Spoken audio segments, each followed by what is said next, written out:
हरि ओम।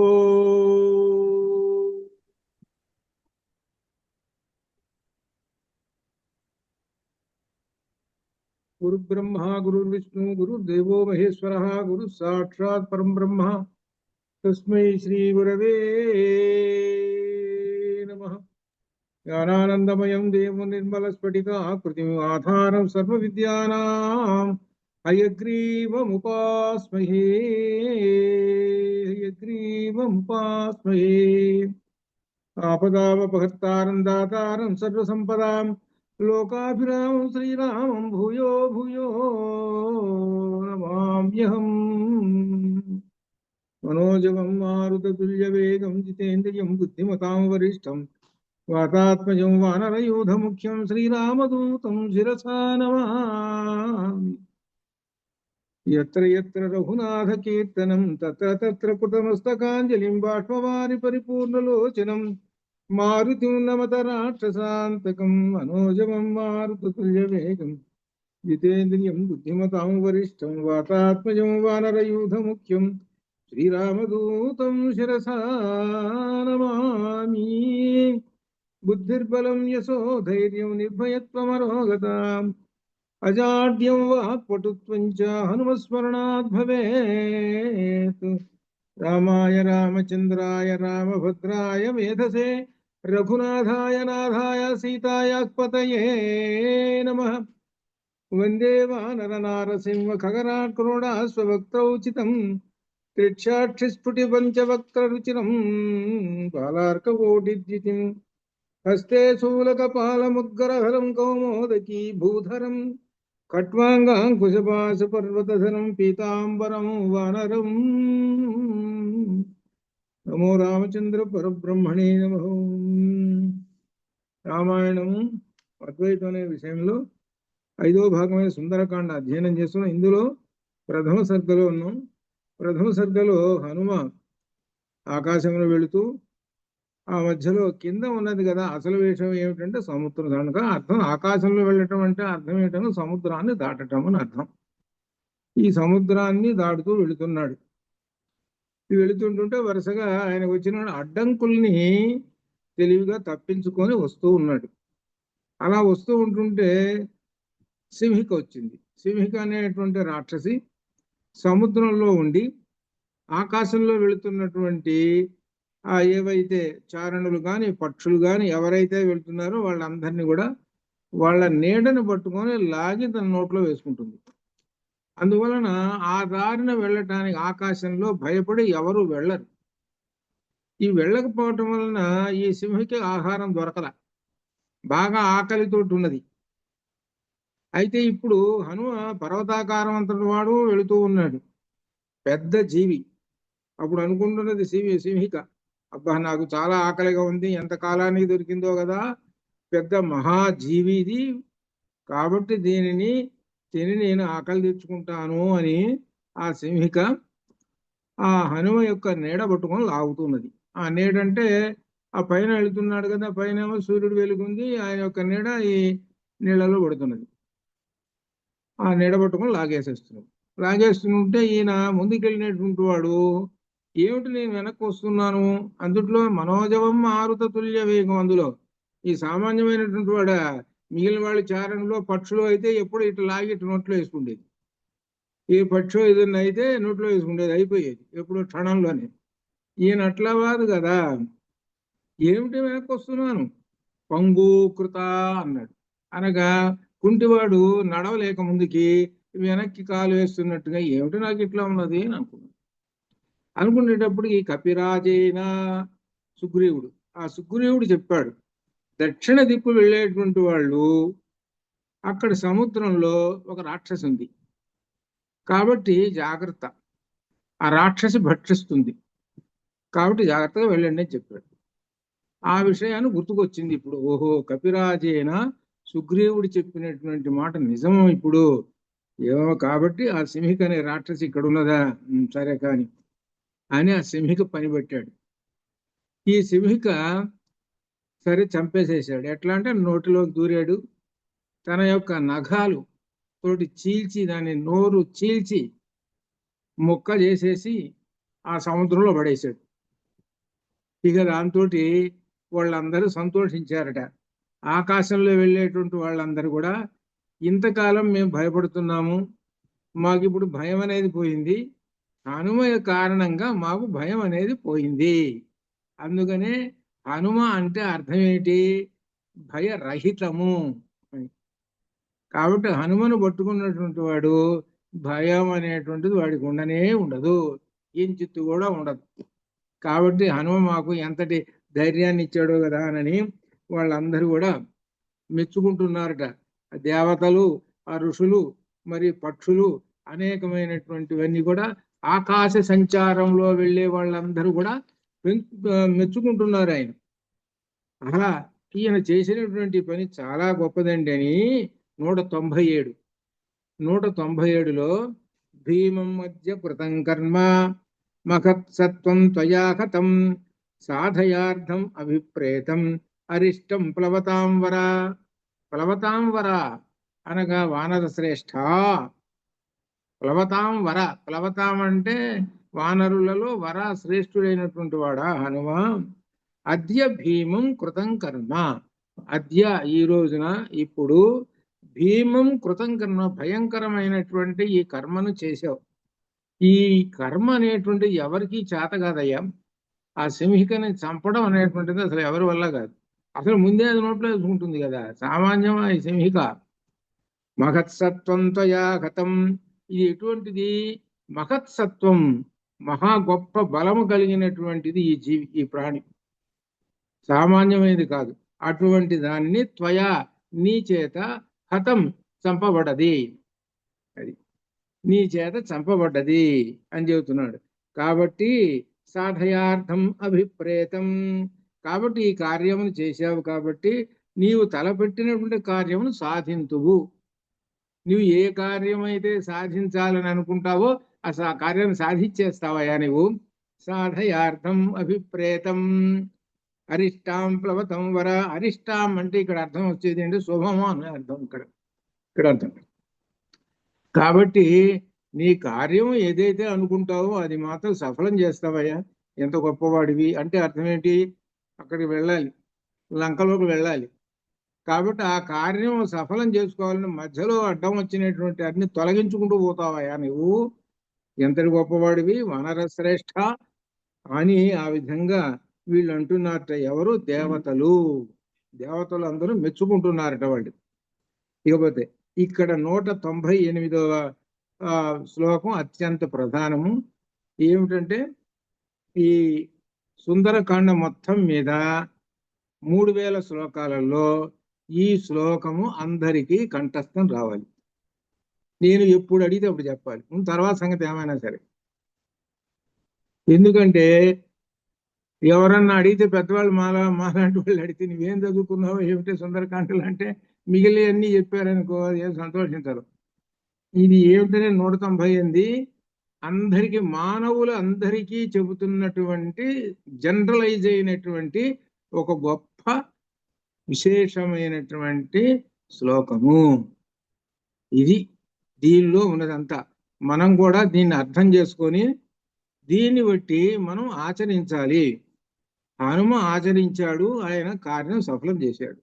అవి ఏమిటో చెబుతున్నాడు 198లో. యస్యత్వేతాని చత్వారి వానరేంద్ర. వానరేంద్ర హనుమ, వానర ఇంద్ర వానరేంద్ర, వానర శ్రేష్ఠ హనుమ. యస్య ఎవనికైతే ఏతాని చత్వారి, ఈ 4 గుణములు. ఏమిటవి 4? యథాతవ నీతో ఉన్నట్టుగా 4: ధృతి, దృష్టి, మతి, దాఠ్యం. 4. ఒక్కోదాని 2 అక్షరాలు ఉన్నాయి చూడండి. ఎలా ఉన్నదో చూడండి. ఆ గుణాలు ఎలా చెప్పాడు, 2 అక్షరాలే ఉన్నాయి గుణాలకి. ధృతి, దృష్టి, మతి, దాక్ష్యం. స్వకర్మసు నసీదతి. స్వకర్మసు, తాను ఒక కర్మలను ప్రారంభం చేస్తూ ఉన్నాడు, సంకల్పం చేసుకున్నాడు, ఆ కర్మలు చేస్తున్నాడండి. కర్మలు చేసేటువంటి వాడు ప్రతివాడు ఏమనుకుంటాడు? నా కర్మ సఫలం కావాలి అని అనుకుంటాడు కదా. మరి కర్మ సఫలం కావాలి అని అంటే నీకు 4 లక్షణాలు ఉండాలి అని చెబుతున్నాడు. నీలో 4 లక్షణాలు ఉన్నాయా? ఈ కార్యక్రమం అనేటువంటి ప్రారంభిస్తున్నావు, ఈ కార్యక్రమం సఫలం కావాలి కదా. ఏమిటంటే 4 లక్షణాలు: ధృతి, దృష్టి, మతి, దాఢ్యం. ఇది ఏమిటి? దీనిలో ధృతి అనేటువంటి దానికి అర్థం ఏంటి? ధైర్యము. ధృతి అంటే ధైర్యం ఒకటి. దృష్టి, దృష్టి అంటే సాధారణంగా ఏం చెబుతారు? చూపు అని చెబుతారు. ఏమైనా దృష్టి అటు ఉందా అని ఉందా అని అంటుంటారు చూడండి, దృష్టి.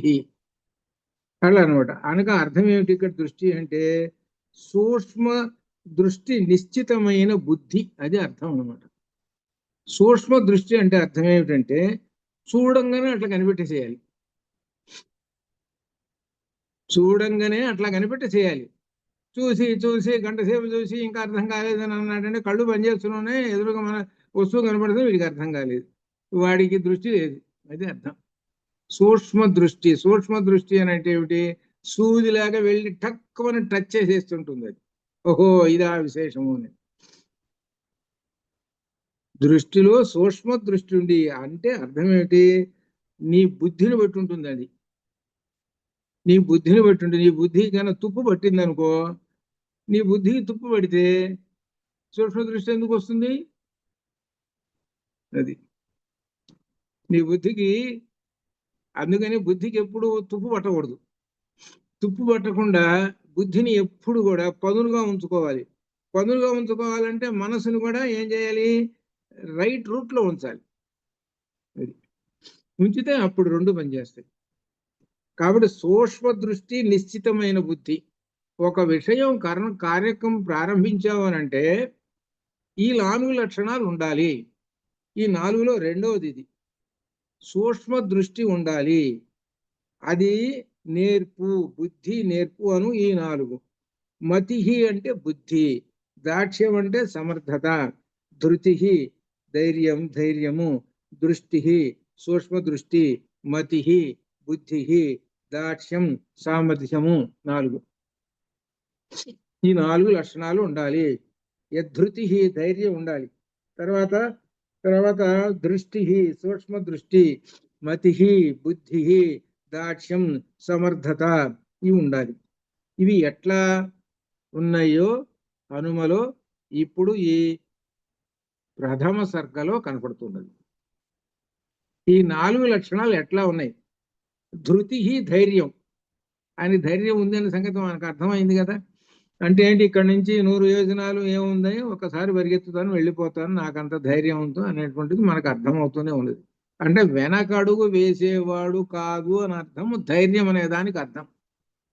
అంటే ఏదన్నా అడ్డంకి వచ్చిందనుకోండి, ఇప్పుడు వాళ్ళు ఎందుకులే వెనక్కి పోయి రేపొద్దాంలే అని అనుకున్న వాడి ధైర్యస్తుడు కాదు, అది అర్థం. ఆయనకి అడ్డంకి వచ్చేసారు కదా, ఆ సురస వచ్చింది, వెనక్కి పోయినాడా? వెనక్కి పోలేదుగా, వెనక్కి పోలే. సింహికి వచ్చింది, అది మింగేస్తుంది, నోట్లో వేసేసుకుంటుంది. ఏం చేశాడు? దాని పని పెట్టాడు. ఇది ధైర్యం అంటే. అంతేగాని ఏదైనా అడ్డంకి వచ్చి ఏదైనా భయానికి సంబంధించింది వస్తే రాగానే అయ్యో రేపు వస్తానులే, ఇప్పుడు వచ్చే నష్టం ఏముంది, తొందరపడి ఏముందిలే, నాది ఇప్పుడు కాకపోతే రేపైనా సిద్ధిస్తుంది కార్యం, ఎందుకు అంతగా శ్రమపడాల్సిన పని మనము అనేటువంటి వాళ్ళు ఉంటుంటారు. అందుకోసం చెబుతున్నాడు, అట్లా ఉండకూడదు. కార్యము ప్రారంభించినప్పుడు నీకు ధైర్యం ఉండాలి, ధైర్యంతో ముందుకు అడుగు వేయాలి, దాన్ని ఎదుర్కొంటూ దాన్ని దాటిపోతుండాలి. అది. తర్వాత దృష్టి సూక్ష్మ దృష్టి. సూక్ష్మ దృష్టి ఉండాలి అంటే చూడంగానే కనిపెట్టగలిగేటువంటి అంతటి శక్తి ఉండాలి. ఆ సురస వచ్చింది, ఇంత నోరు పెద్ద నోరు తెచ్చింది, నేను ఇంకేముంది, నేను మింగేస్తాను అనుకున్నది. ఆ సూక్ష్మ దృష్టితోటి ఏం చేశాడు? పెద్ద నోరు తెరిచింది, టక్కుమని ఇంత అయినాడు. 10, 20, 30 పెరుగుతూ ఉన్నారు. సూక్ష్మ దృష్టి అంటే ఇది. ఓహో, నువ్వంత నోరు తెరిచావు కదా, నేనేం చేస్తానంటే చిన్న అంత అయిపోయి అంగుష్ఠమాత్ర పురుషో బభూవా, ఇది బొట్టనీళ్ళంత అయినాడు. ఆ నోరు ఎంత ఉంది అనంటే ఆకాశం ఎంత ఉంది. సురస లోపల కట్ట పోయినాడు, బయటకు వచ్చేసాడు. ఏమన్నాడు తెలిసిన చివరికి, ఏమ్మా లోపలికి పోయినాను బయటకు వచ్చేసాను, లోపల పోయి మింగలేదుగా, నన్నేం చేయమంటావు, లోపల పోయినాను బయటకు వచ్చేసాను. ఊరే ఆయన నువ్వు ఎంత తెలియగలవాడివిరా. అందుకనే అన్నదనమాట.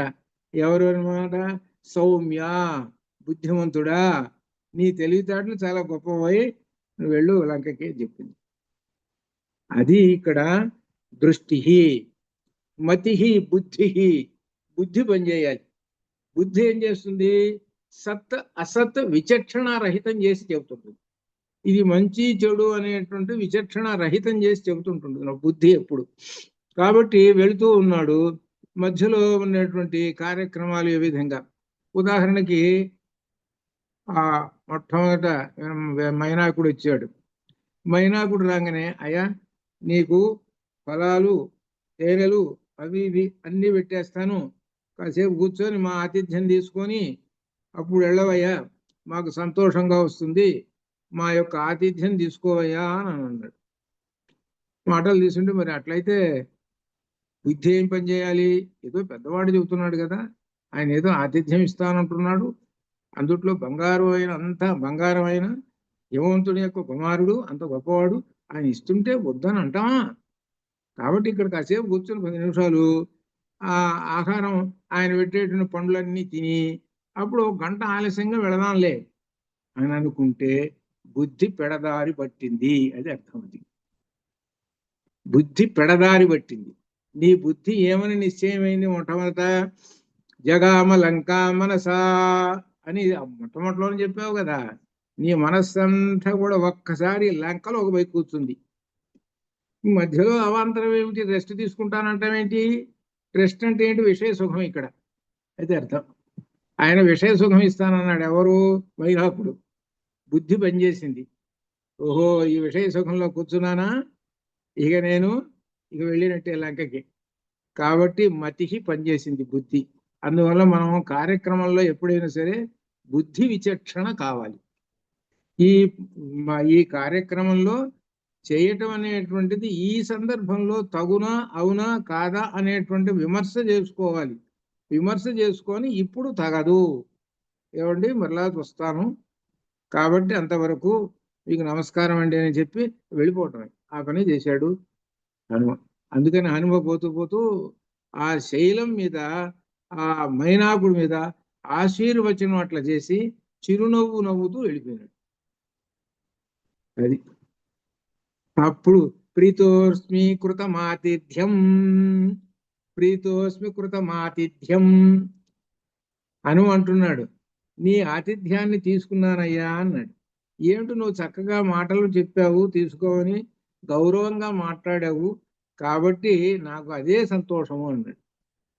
ఆయన అన్నాడు ప్రీతోస్మి తవ దర్శనాతు అన్నాడు. మైనాకుడు, నిన్ను చూశానయ్యా, నీ దర్శనం వలన నాకు ఎంతో సంతోషం. అనగా అర్థం ఏమిటి? సాక్షాత్తు పరమాత్మ స్వరూపము. హనుమ అంటే హృషికేశ, హృషికేశ అంటే అర్థము విష్ణు స్వరూపము. కాబట్టి నేను విష్ణు స్వరూపాన్ని చూశాను, నాకు అంతకన్నా కావాల్సింది ఏమిటి అని ఆయన సంతోషించాడు. ఆ వస్తున్న విష్ణువుకి ఆతిథ్యం ఇచ్చాడు ఈయన సంతోషించి వెళ్ళిపోతున్నాడు, ముందుకు వెళ్ళిపోతుంది. ఇది ఏమిటి? దేనికి ఉదాహరణ? మతిహి, దానికి ఉదాహరణ. తర్వాత దాక్ష్యం, సమర్థత. సామర్థ్యం ఉండాలి. అంటే ఏమిటనమాట?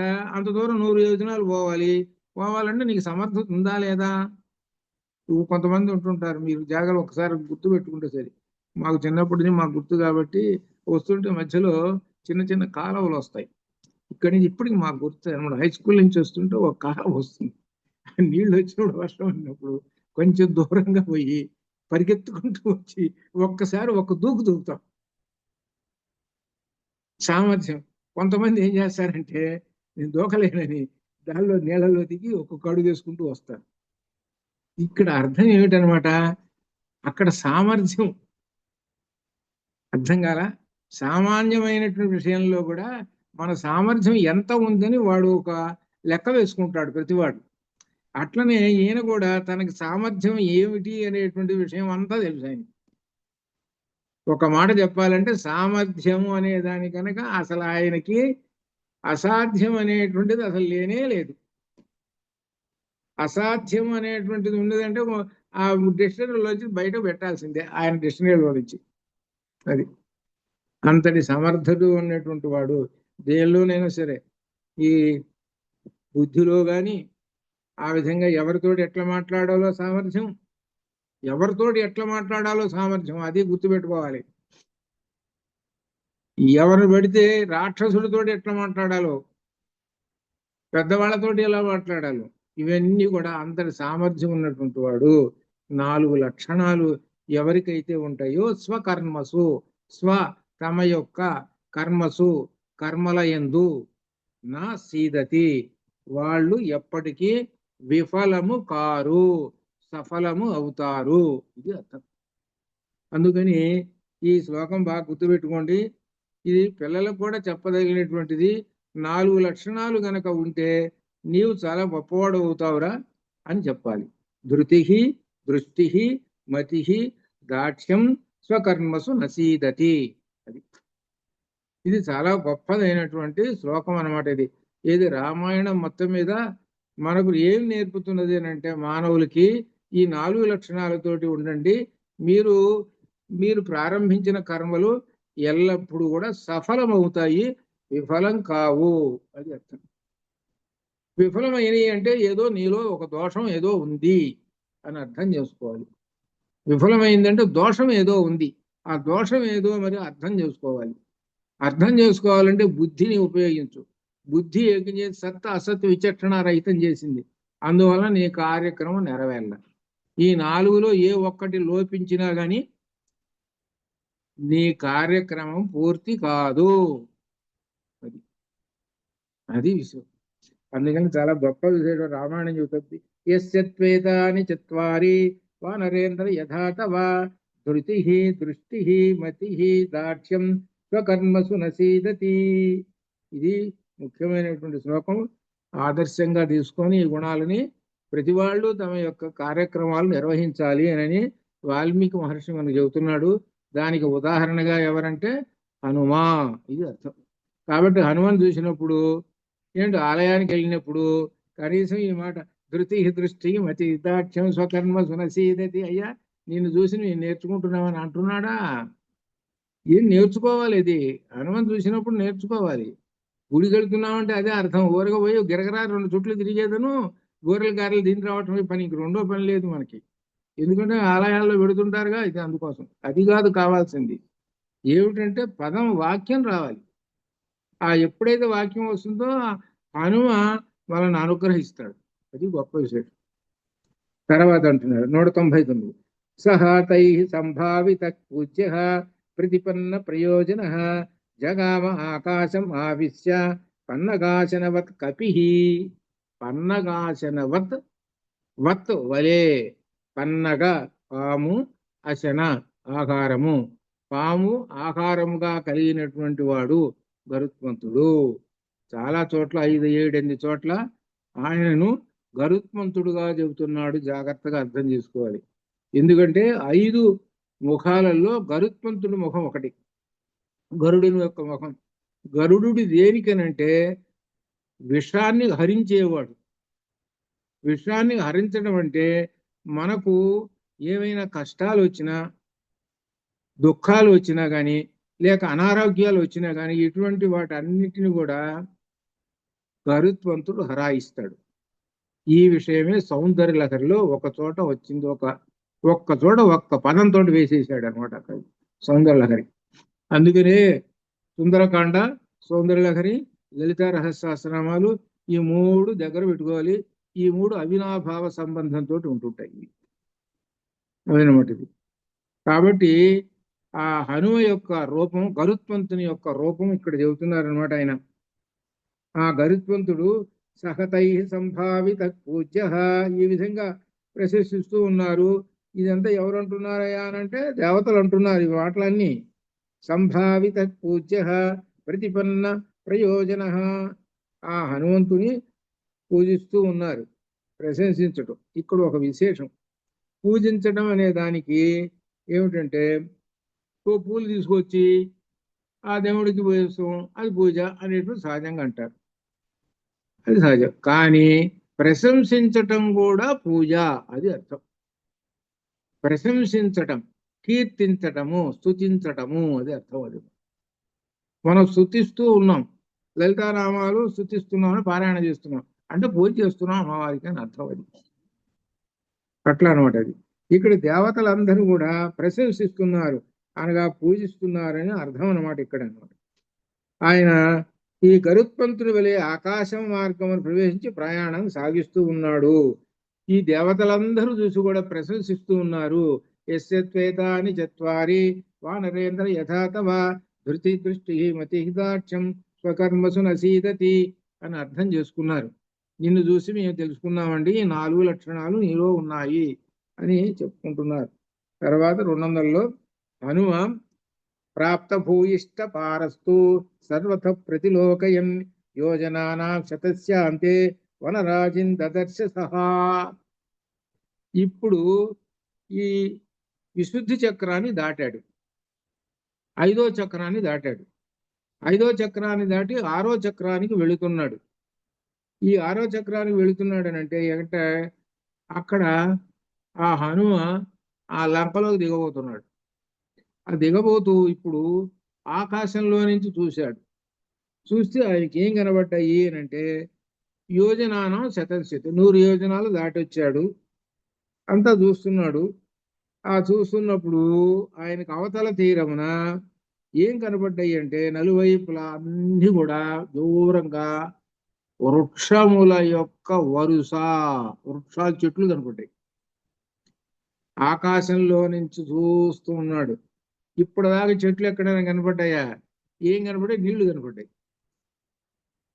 ఇప్పుడు చెట్లు కనపడ్డాయి. చెట్లు కనపడ్డాయి అంటే నేల ఉన్నది అని అర్థం. నేల ఉన్నది అంటే లంకకు వస్తున్నాం.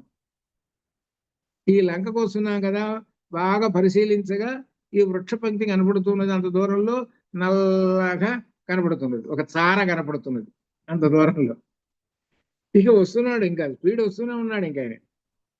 అయితే ఇప్పుడు ఆ సందర్భంలో ఏం జరిగింది, ఇక నెమ్మది నెమ్మదిగా వచ్చే కొద్ది, దగ్గరికి వెళ్లే కొద్ది మనం కూడా దగ్గరికి వెళుతుంటాం అనుకో, దూరంగా కొండ చూస్తూ ఉందాం కూడా దగ్గర వేసేది వివరం వివరం వివరం దగ్గర అంత కనబడుతుంది. అట్లనే ఈయనకు కూడా దదర్శచ పతన్నేవా దదర్శచ పతన్నేవా వివిధ ద్రుమభూషితం, వివిధ రకరకములైన ద్రుమ చెట్లచే భూషితం అలంకరింపబడినటువంటి ద్వీపం, ఒక ద్వీపమును శాఖామృగ శ్రేష్ఠ,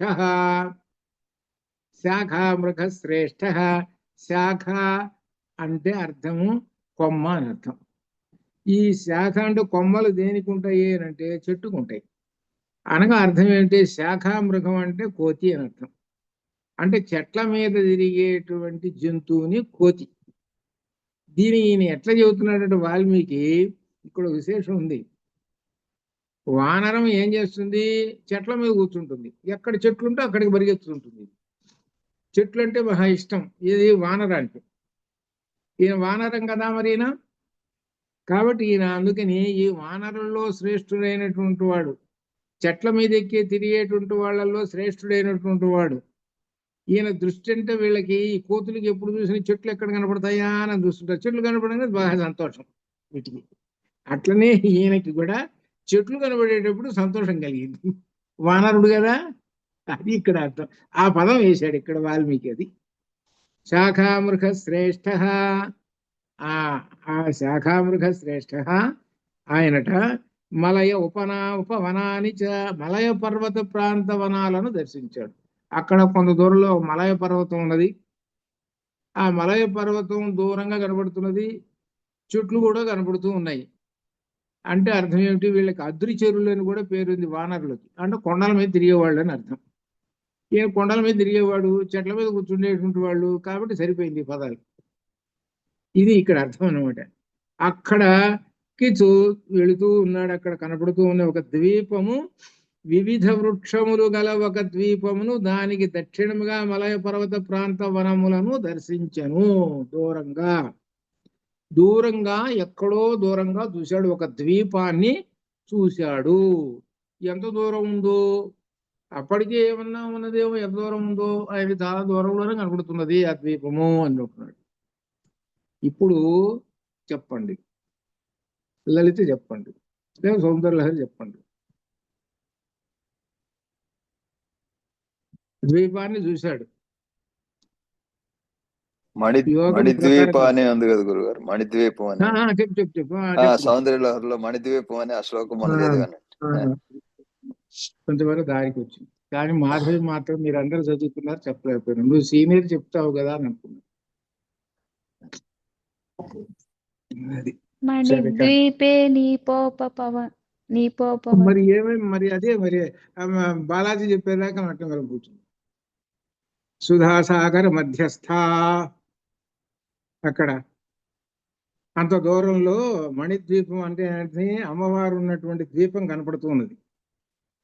అది అర్థం. అది అమ్మవారు ఉన్నటువంటి ద్వీపం. ఈయన దృష్టి ఎక్కడికి పోతున్నాడు, ఎందుకు పోతున్నాడు అయ్యానంటే అమ్మవారిని చూడటానికి కదా ఆయన పోయేది,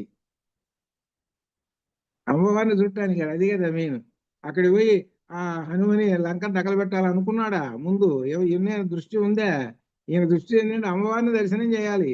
కాబట్టి అమ్మవారు ఎక్కడుంది? అది లంక ద్వీపంలో ఉంది. అది ఇక్కడ లోపల ధ్వని గర్భితంగా వాల్మీకి ఈ యోగ మార్గాన్ని చెబుతుంటాడు. అది అందువల్ల గుర్తు పెట్టుకోవాలన్నమాట. ఇది ఈ విషయం అనమాట. ద్వీపం, ఆ ద్వీపాన్ని చూస్తున్నాడు. పైకి కథార్థంలో లంకా ద్వీపాన్ని చూశాడు అని అర్థం. పైకి కథగా అట్లా అంత దూరంలో చూశాడు.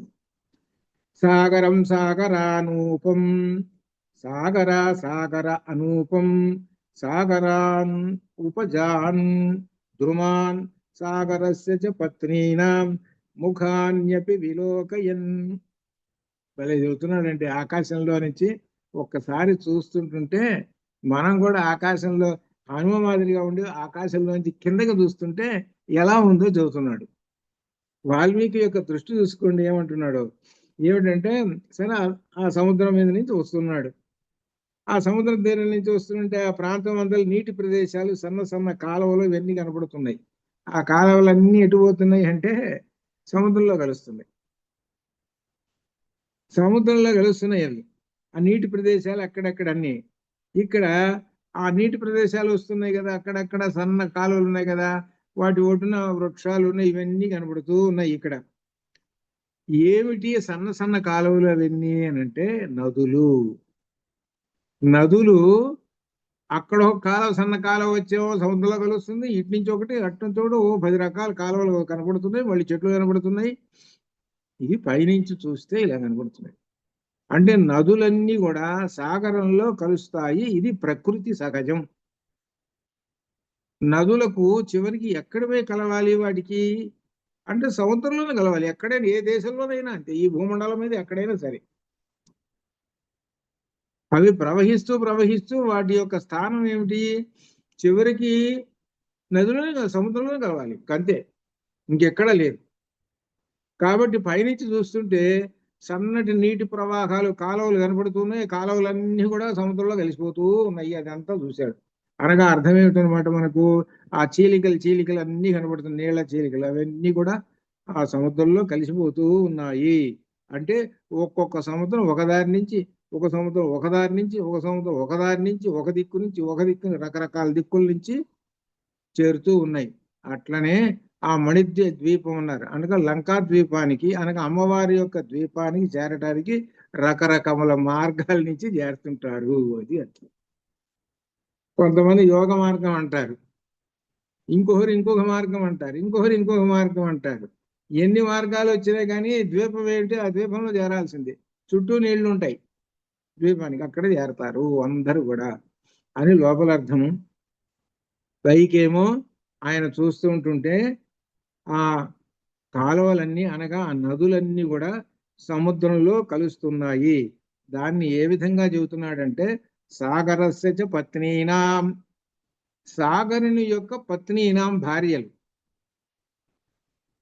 అందుకని ఏం చెప్పానంటే నదీనాం సాగరోగతి, నదీనాం సాగరోగతి, నదులన్నిటికీ కూడా గతి, దిక్కు అనగా భర్త ఎవరు సముద్రుడు.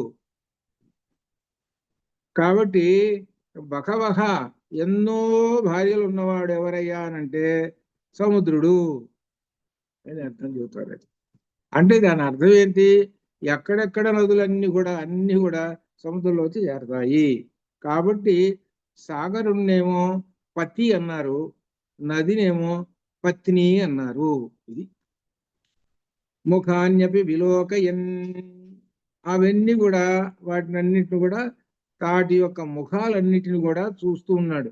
ఎక్కడి నుంచి ఎక్కడ ప్రవహిస్తున్నాయి, ఎక్కడ కలిసిపోతున్నాయి అనేటువంటివి కూడా అన్ని పైనుంచి ఆయన గమనిస్తూ ఉన్నాడు. సూక్ష్మ దృష్టి అంత క్రితం ఉంది చూడండి, దృష్టి సూక్ష్మ దృష్టి, దాంతో చూస్తున్నాడు. ఇంకో విశేషం వేసాడు అంతకుముందు. ఏమిటంటే ఈయన గరుత్మంతుడితోటి సమానం అని చెప్పాడు కదా, ఎందుకో తెలిసిన దానిలో ఇంకొక అర్థం, గరుత్మంతుడు ఆకాశం మీద పోతూ ఉన్నాడనంటే ఆయనకు 100 మైళ్ళ దూరంలో ఉన్న వస్తువు కనపడుతుంది. ఆయన యొక్క దృష్టి ఎక్కడో 100 మైళ్ళ దూరంలో ఒక వస్తువు ఉంటే ఆయన కంటికి కనపడుతుంది. అక్కడ పాము కనపడుతుంది, బర్రె పోయి పట్టుకుంటాడు. అంత సూక్ష్మ దృష్టి ఉంటుంది గరుత్మంతుడికి. అంత సూక్ష్మ దృష్టి ఉంది ఈయనకి. పైనుంచి వస్తువు అంతా కనిపెట్టేసాడు. నదులు ఎక్కడి నుంచి వస్తున్నాయి, చివరికి నదులు సముద్రంలో ఎలా కలుస్తున్నాయి, ఏమిటి ఆ వృక్షాలు ఏమిటి మొత్తం కనిపెట్టేసాడు. ఇది సూక్ష్మ దృష్టి. అనగా గరుత్మంతుడితో పోల్చి చెప్పటం అది ఉద్దేశం. అలా అనమాట. అది చెబుతూ ఇంకా ఆకాశంలో అడ్డగిస్తున్న మేఘాలన్నీ కూడా సమహామేఘ సంకాశం సమీక్ష్య ఆత్మానం ఆత్మవాన్ నిరుంధంతం ఇవాకాశం చకార మతిమాన్మతిం. ఆకాశమును అడ్డగిస్తున్న మేఘము వలె ఉన్న తమ పర్వతాకారమును చూసుకొని ఈ విధముగా అనుకున్నాను. అబ్బో, నా శరీరం ఒక్కసారి అట్టట్ట చూసుకొని ఇంత పెద్ద రూపమే, ఎంత ఉందో బాబు, 20 మైళ్ళు ఉందో 30 మైళ్ళు ఉందో నా శరీరం. నా తోక చూస్తే చూసుకో ఎంత ఎత్తుందో ఏమిటోనని తన రూపాన్ని ఒక్కసారి ఆలోచన చూసుకోండి, ఇంత రూపం ఉన్నది నాది అని అనుకొని ఇక్కడ అంటున్నాడు. కాయ వృద్ధిం ప్రవేగంచ మమ దృష్ట్వైవ రాక్షసా మయి కౌతూహలం కురుహు ఇది మేనే మహాకపి.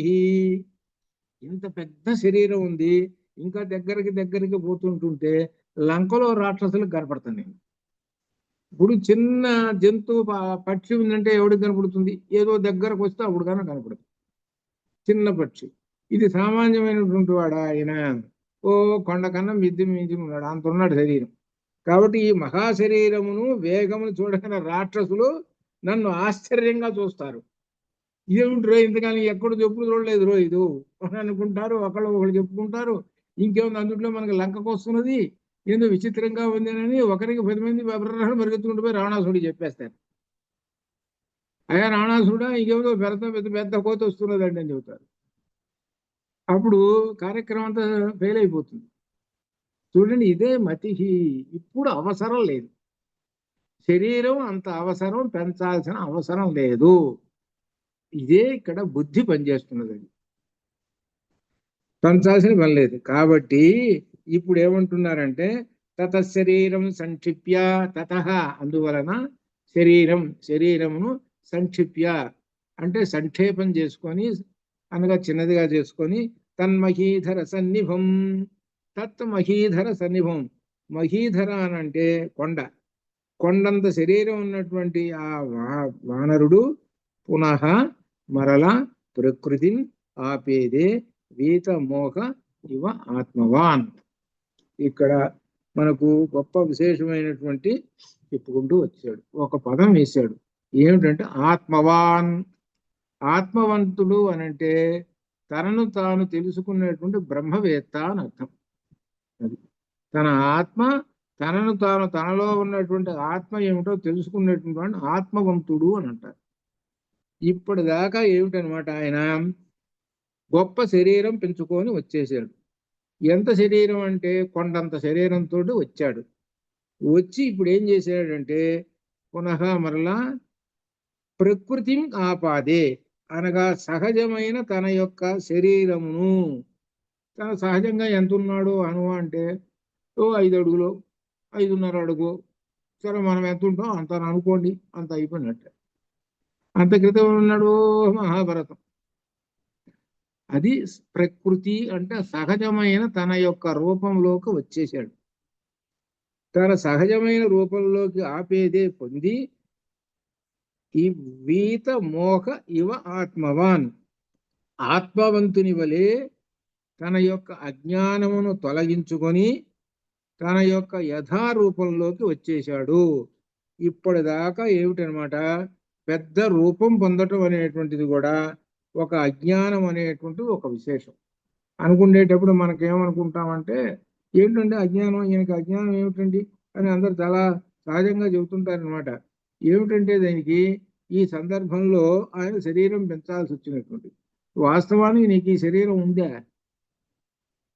నీకు లేదుగా. నువ్వు ఎప్పుడన్నా తిరుగుతున్నావు? ఎప్పుడు కొండంత శరీరంతో తిరుగుతున్నావా నువ్వు? ఎప్పుడు ఎప్పుడు చేసుకుంటున్నావు అని అంటే అవసరం వచ్చింది కాబట్టి పెంచుకుంటున్నావు.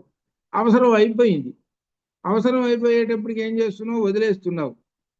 అవసరాన్ని బట్టి ఆ శరీరాన్ని తీసుకుంటున్నావు, వదిలేసావు. నీ ఒరిజినల్ రూపంలోకి వచ్చేసావు. నీ యొక్క ప్రకృతి, ఆ ప్రకృతి ఏదైతే ఇచ్చిందో దానిలోకి వస్తున్నావు.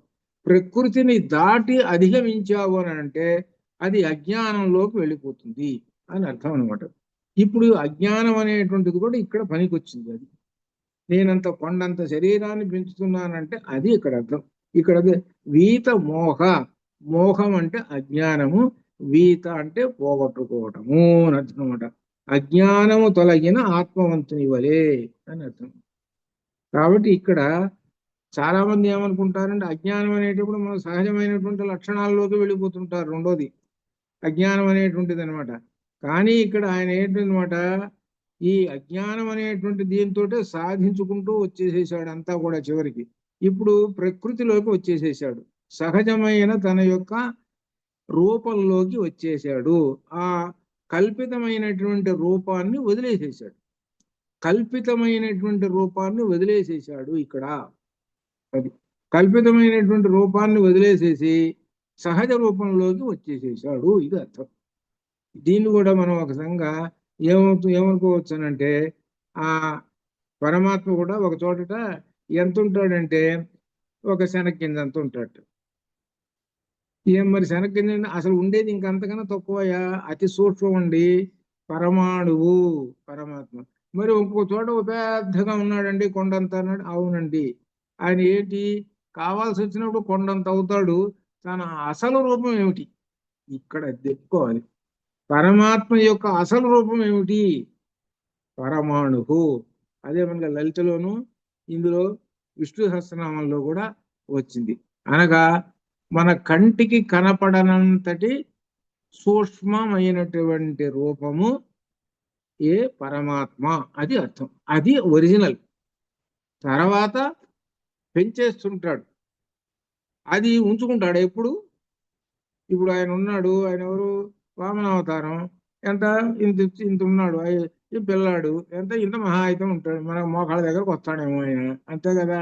వచ్చాడు ఆయన ఎంత? ఇంతే ఒడ్డునింతే మహాగురు ఎంత అన్నాడు, చెప్పాడు కదా. ఆ 3 అడుగులు దానం తీసుకున్నాడు కదా. ఎప్పుడు అట్టనే ఉన్నాడా? అయిపోయింది, శుభ్రంగా అయిపోయింది. మళ్ళీ వామనుడు అయిపోయినాడు, పుట్టి ఇంత అయిపోయినాడు. తన సహజమైన రూపం కార్యక్రమం పూర్తి అయిపోయింది. తన రూపానికి వచ్చేసేసి ఎక్కడికి వచ్చాడనంటే మనకు రామాయణంలో వస్తుంది. ఆయన అడుగుతాడు, కస్య ఆశ్రమ పదం. భగవన్ మొట్టమొదటి చూసింది అదే. భగవన్ కస్య ఆశ్రమ పదం. ఏ విశ్వామిత్ర మహర్షి అనకుండా భగవన్ మహాత్మా ఈ ఆశ్రమం ఎవరిదయ్యా అన్నాడు మొట్టమొదట. రామచంద్రమూర్తి వేసిన ప్రశ్న రామాయణంలో ఏది అని అనండి ఎవరనంటే ఇదే. అప్పటిదాకా ఆయన ఏం మాట్లాడాడో 13 ఏళ్ల వయసు దాకా ఏం మాట్లాడు, వాళ్ళ అమ్మ దగ్గర కానీ వాళ్ళ నాయన దగ్గర కానీ ఎవరి దగ్గర ఏం మాట్లాడు ఎక్కడ వాల్మీకి రామాయణంలో చెప్పలేదు, ఎక్కడా చెప్పలేదు. భగవన్ కస్య ఆశ్రమ పదం అని అన్నాడు. ఆయన విశ్వామిత్రుడు భలే ప్రసహ్య నవ్వి, చిరునవ్వు నవ్వి, నా చేత చెప్పించుకోవాలనుకుంటున్నావయ్యా, నీదేగా ఇది, అర్థమైందా? నీ ఆశ్రమమే కదా. వామనావతారంలో ఇక్కడ తపస్సు చేసావు, గుర్తుందా నీకు? అది అక్కడ అర్థం. అందుకని అప్పుడు అంటాడనమాట, చిరునవ్వు నవ్వి నా చేత చెప్పించుకోవాలనుకుంటున్నావా నీ యొక్క చరిత్ర అని అర్థం అనమాట. అంటే వామనావతారం 10 అవతారాలు కదా, 10 అవతారాలు వామనావతారం ఒకటి కదా.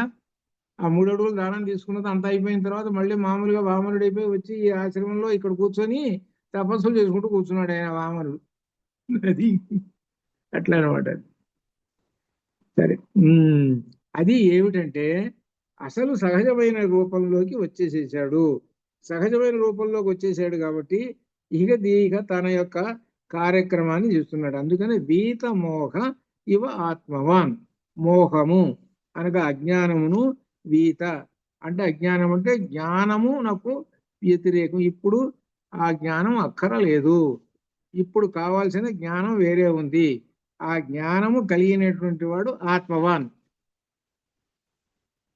ఆయన ఇంకా తత్రూపము అతి సంక్షిప్య, తత్రూపం ఆ కొండంత రూపమును అతి సంక్షిప్య మిక్కిలి చిన్నదిగా చేసుకుంది. మిక్కిలి చిన్నదిగా చేసుకొని హనుమాన్ ప్రకృత స్థిత. హనుమ వామనావతారంలో ఎట్లయితే ఉన్నాడో అదా విషయమే చెబుతున్నాడు. అక్కడ ప్రకృతి సహజముగా స్థిత స్థిరుడై ఉండిపోయినాడు, సహజ రూపాన్ని పొందాడు. ఎలా పొందాడో చెబుతున్నాడు. ఇప్పుడు మనం చెప్పుకున్నాం, త్రీన్ క్రమానివ విక్రమ్య బలి వీర్య హరోహరి. ఇక్కడ మనకు విశేషమైనది సాక్షాత్తుగా ఆ హనుమను విష్ణుమూర్తితోటి చెబుతున్నాడు. హనుమను విష్ణుమూర్తితోటి చెబుతున్నాడు. విష్ణుమూర్తి అని అంటే ఏమిటనమాట? పోషకుడు అనగా అర్థం ఏంటి?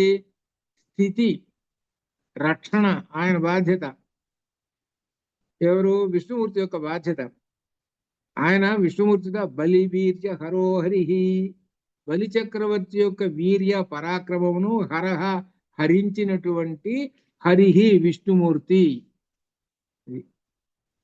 బలి చక్రవర్తి యొక్క పరాక్రమమును హరించినటువంటి విష్ణుమూర్తి వలె త్రీన్ క్రమానివ విక్రమ్య. త్రీన్ క్రమానివ, త్రీన్ అంటే మూడు క్రమాన్ అంటే పదాలు. 3 అడుగుల దానంతో 3 అడుగులతోటి మొత్తం కూడా ఈ విశ్వమంతా వ్యాపించాడు. విశ్వం విష్ణు వషట్కారో భూత భవ్య భవత్ ప్రభు అని వస్తుంది. విశ్వం విష్ణు అంటే, విష్ణు అంటే సర్వత్రా వ్యాపించి ఉన్నటువంటి వాడిని విష్ణు అంటారు. ఆ పదం యొక్క అర్థం అది. అనగా అంతటా వ్యాపించి ఉన్నాడు. అప్పుడు విష్ణువు కొండంత రూపం పొంది ఎటు చూసినా 10 దిక్కుల్లో ఎటు చూసినా విష్ణుమూర్తి కనపడుతున్నాడు. అంటే ఏమిటనమాట? సర్వత్రా వ్యాపించి ఉన్నాడని అర్థం. అటువంటి విష్ణుమూర్తి ఏ విధంగా 3 అడుగులు దానం తీసుకొని ఎంత గొప్పవాడైనాడో, గొప్పవాడిగా పెరిగిపోయినాడు, అట్లా ఆ విధంగా ఉన్నాడు ఈయన ఆకాశంలో వస్తూ. ఇప్పుడు తత్రూపం అతి సంక్షిప్య, ఆ రూపాన్ని మిక్కిలిగా తగ్గించుకొని ప్రకృతౌ సహజమైనటువంటి రూపములోకి స్థిత. హనుమ స్థిత వచ్చేసాడు. ఇంకా ఆకాశంలోనే ఉన్నాడు, ఇంకా దిగలా కిందకి. అంటే ఏదో అంటారే టేక్ ఆఫ్, ఇంకేంటి ఏదో అన్నా ఇంకోటి ఏదో ఉన్నది, కింద దిగటం పైకి పోవటం అనేటువంటిది ఏదో ఉన్నాయి. ఈ టేక్ ఆఫ్లు అవన్నీ చూసి ఇంకా దిగలేదు ఇంకా ఇక్కడ ఆకాశంలోనే ఇంకా సంక్షిప్తాన్ని చేసుకున్నాడు అనమాట ఆయన. ఇప్పుడు ఆయన ఎటువంటి వాడే చెబుతున్నాడు. హనుమ కామరూపధారి. ఇది చాలా గొప్పగా పెట్టుకోవాలి. ఆయన కామరూపధారి అనే విషయం కిష్కింధకాండలోనే వచ్చింది. మొట్టమొదట రామలక్ష్మణులు కలిసేటప్పుడు కామరూపంలో వస్తాడు. ఈయన బ్రహ్మచారి రూపంలో వచ్చాడు. బ్రహ్మచారి రూపంలో వచ్చి మాట్లాడాడు. 13 శ్లోకాలు మాట్లాడాడు. వచ్చింది ఎవరయ్యా? ఒక బ్రహ్మచారి వచ్చాడు. బ్రహ్మచారి అంటే ఏమిటి? మహాపండితుడు, వేదాంగాలు శాస్త్రాలు అన్ని చదివినటువంటి వాడు. ఆయన మాట్లాడుతున్నాడు. ఆయన మాటల్లో ఏమర్థమైంది రామచంద్రమూర్తికి? వేదాలు చదువుకున్నాడు, వేదాంగాలు చదువుకున్నాడు, శాస్త్రాలు చదువుకున్నాడు, ఎంత గొప్పవాడు కదా, నాకు ఎదురు వచ్చాడు అని అనుకొని ఏమంటాడంటే తెలిసిన, నాకు ఇప్పటిదాకా దుఃఖంగా ఉంది, ఈ దుఃఖం కాస్త ఈ హనుమను చూడంగానే, ఈ బ్రహ్మచారిని చూడంగానే పోయింది.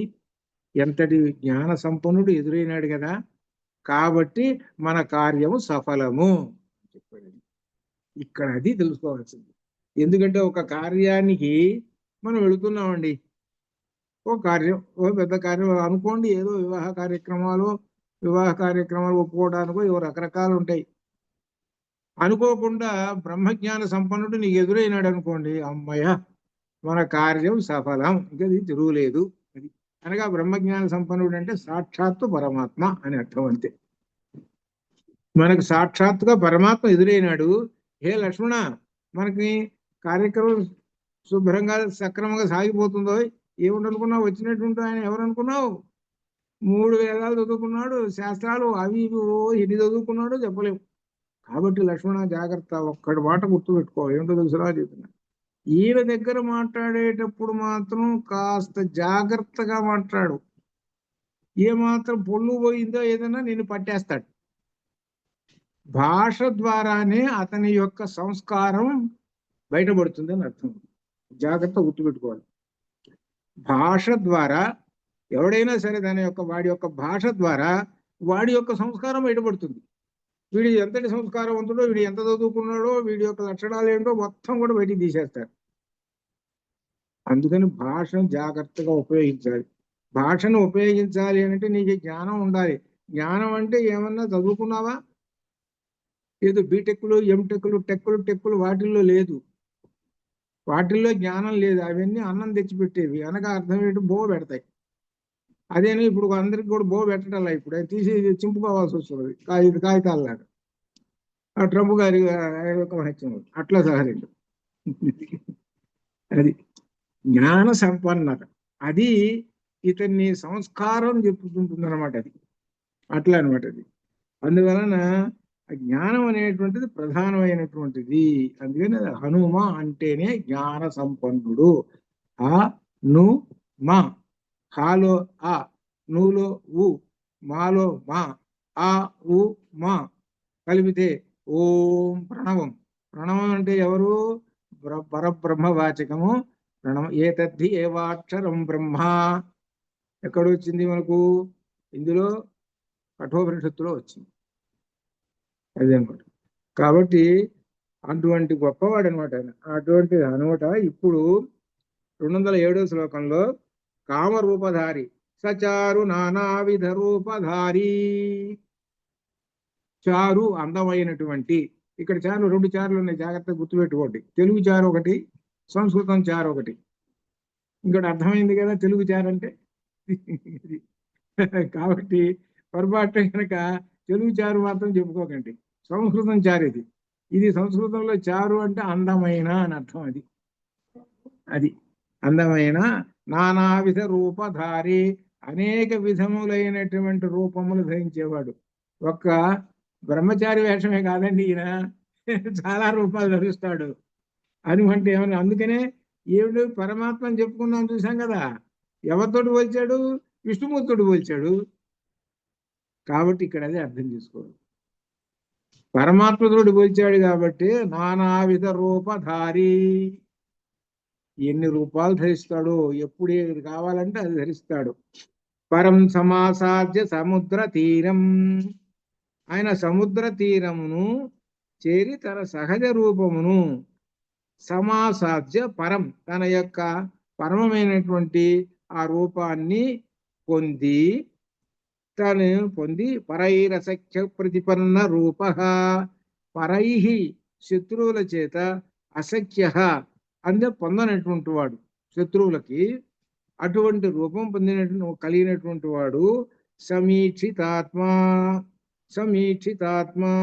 సమవేక్షితార్థ, తన యొక్క రూపాన్ని తాను చూసుకుంటూ ఆయన చేయవలసిన కార్యము సమవేక్షిత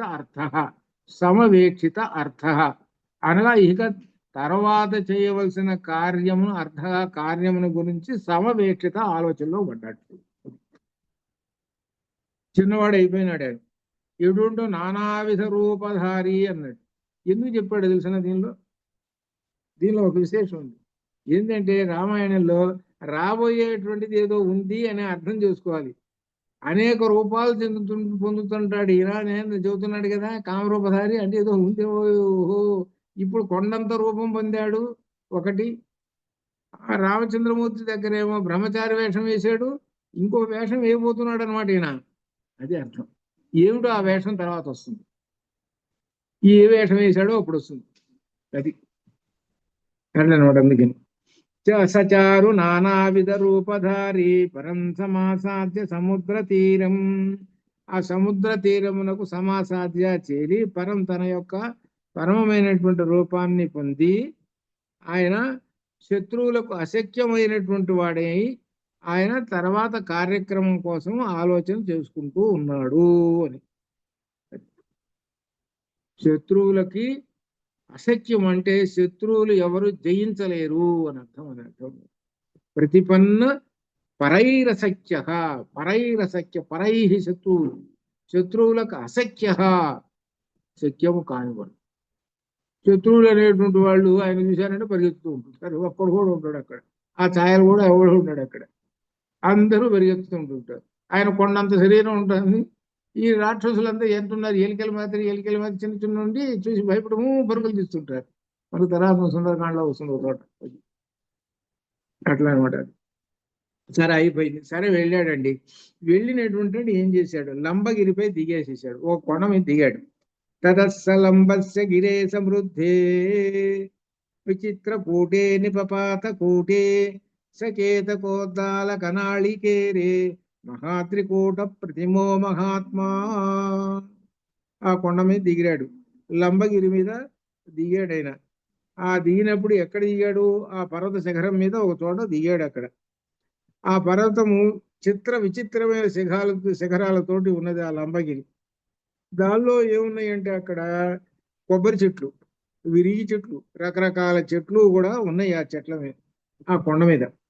ఆ కొండ మీద దిగాడు. ఇప్పుడు అనగా అర్థం ఏంటి, లంకలోకి వెళ్ళాలి అని అంటే ఈ కొండ మీద దిగాడు.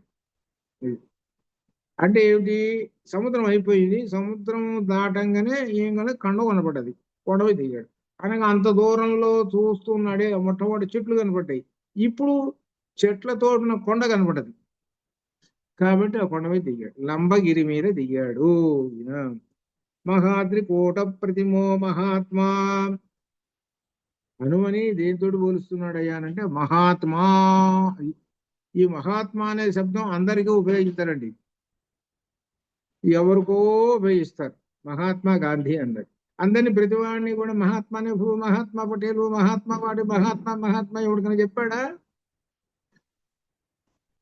ఒకడికే చెబుతారు మహాత్మా. అది ఆ పదం అందరికి చెబితే ఆ పదం ఏమవుతుంది, నిరుపయోగం అయిపోతుంది, దాని విలువ పోతుంది. అట్లా అనమాట. అది మహాత్మా ఎవరు చెబుతున్నాడో ఆంజనేయ స్వామి చెబుతున్నాడు. ఎందుకంటే కోతులు చాలా ఉన్నాయిగా, సుగ్రీవుడు కూడా కోతేగా. మహాత్మా సుగ్రీవ అన్నారా? జాంబవంతుడు కూడా కోతేగా, మహాత్మా జాంబవంత అన్నారా? మరి ఇంకా కోతులు, పెద్ద పెద్ద కోతులు అన్నారా? ఎవరు అనలే. ఎవరున్నారు, ఎవరు దానికి సరిపోయినారే అని అంటే ఒక హనుమ మాత్రమే మహాత్మా. అది అర్థం. అది అట్లా అనమాట. తతస్థు సంప్రాప్య సముద్ర తీరం సమీక్ష్య లంకాం గిరివర్య మూర్ధ్ని కపిస్తు తస్మిన్ నిపపాత పర్వతే విధూయ రూపం విధయన్ మృగద్విజాన్. ఈ విధంగా సముద్ర తీరం చేరి అక్కడ ఉన్న లంబ పర్వత శిఖరం పైకి చేరిన హనుమ ఆ గిరి పై భాగమునున్న లంకాపట్టణమును చూచి తన రూపమును వదలి నిజ రూపమును ధరించాడు. హనుమ ఒక్కసారిగా అక్కడ దిగుడచే అక్కడ ఉన్న మృగాలు, పక్షులు భయపడి, ఎక్కడంటే అంతే సహజంగా ఈయన ఎవరో కొత్తవాడు వచ్చాడని అనుకున్నాయి ఆ పక్షులు, అవన్నీ కూడా ఎప్పుడు చూస్తున్నటువంటి మనిషి లేడు, కొత్త మనిషి కనబడు అనేటప్పుడు అవి భయపడ్డాయి.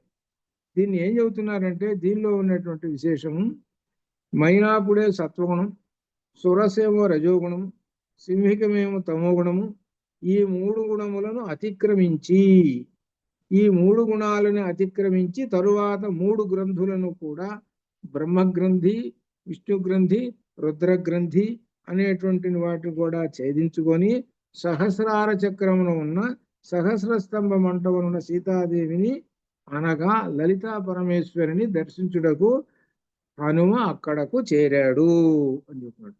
దాన్ని ఏం చెబుతున్నాడంటే, లంకా గిరివర్యమూర్తి ఇక్కడ ఏంటంటే తస్మిన్ నిపపాత పర్వతే విధూయ రూపం యథయన్ మృగద్విజాన్.